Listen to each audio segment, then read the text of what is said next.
Watch your leg. Okay, before you start the in-cab test, make sure everything's adjusted, okay? Okay, so here we go. I'll start with my 3 S's. I'm going to check my seat belt, make sure it's in good condition, no tears, no frays, and it functions properly. Then I'll check my safety equipment, FET, fuses, extinguisher, triangle. Okay, the extinguisher should be at least 10 BC with a pin. And then I'll perform a safe start. I make sure the transmission's in neutral. I depress the clutch all the way to the floor. I turn the key 1 click. I make sure the ABS light goes out.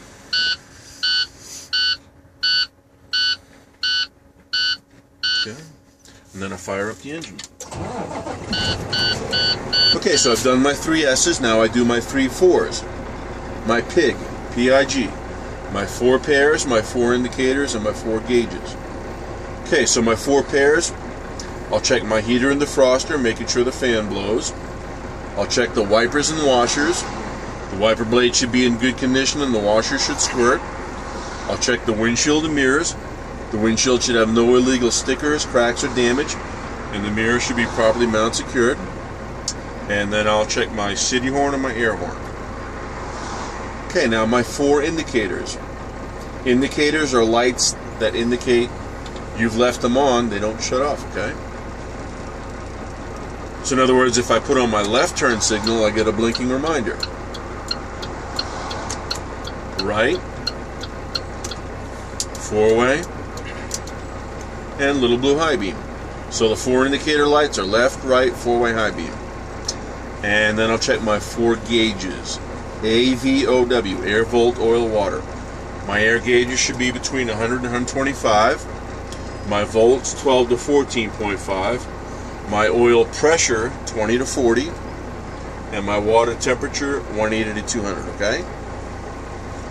Okay, so I did my PIG. Now I can do my 3-way brake test. Tug, service, hail. Now the tug test and the service brake test, you can just explain how you would test them, okay? Now, the AL test is the one you have to physically do, okay? So this is how I would explain my tug test. I would say to the instructor, I would put the vehicle in low gear. To test my trailer brake, I would release my parking brake. Then I would ease the clutch out a little bit, feel a little tug, and put the clutch back in. Then I would switch the knobs. To test my parking brake, I would release my trailer brake. Then I would ease the clutch out a little bit, feel a little tug, and put the clutch back in. Okay? For the service brake test, I would release both parking brakes. I would roll forward 5 miles an hour, apply the service brake with my foot, and make sure I stop evenly, okay? Okay, now the AL test. This is the one you have to ace or you fail the whole pre-trip. So I immediately say to myself, okay, NCOOR. N, do I have normal air pressure? I look at my 2 gauges, yes I do. So I do the second letter, C. I put the clutch all the way to the floor, chalking the wheels. The first O, I turn the engine off, and I keep my hand on the key to remind me to do the second O. I turn the key 1 click back, and R, I immediately release the brakes. So I've done the 5 things. Now I know I've set up my AL test properly. So now I can start the first of 3 tests. A, the applied test. I'm going to hold the service brake down for 1 minute and make sure I lose no more than 4 psi. So I look at my 2 air gauges. And I'll just make you do it for like 10 seconds. The second test, L, low air warning. I'm going to fan my service brake, psh, psh, psh, and I'm going to make sure that the light and buzzer come on at no less than 60.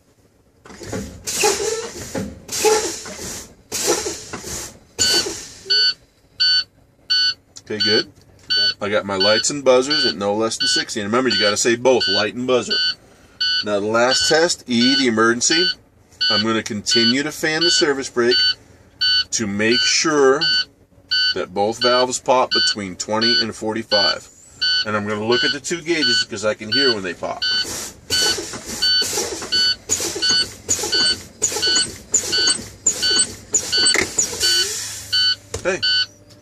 And that's how you ace the in-cab part of the pre-trip.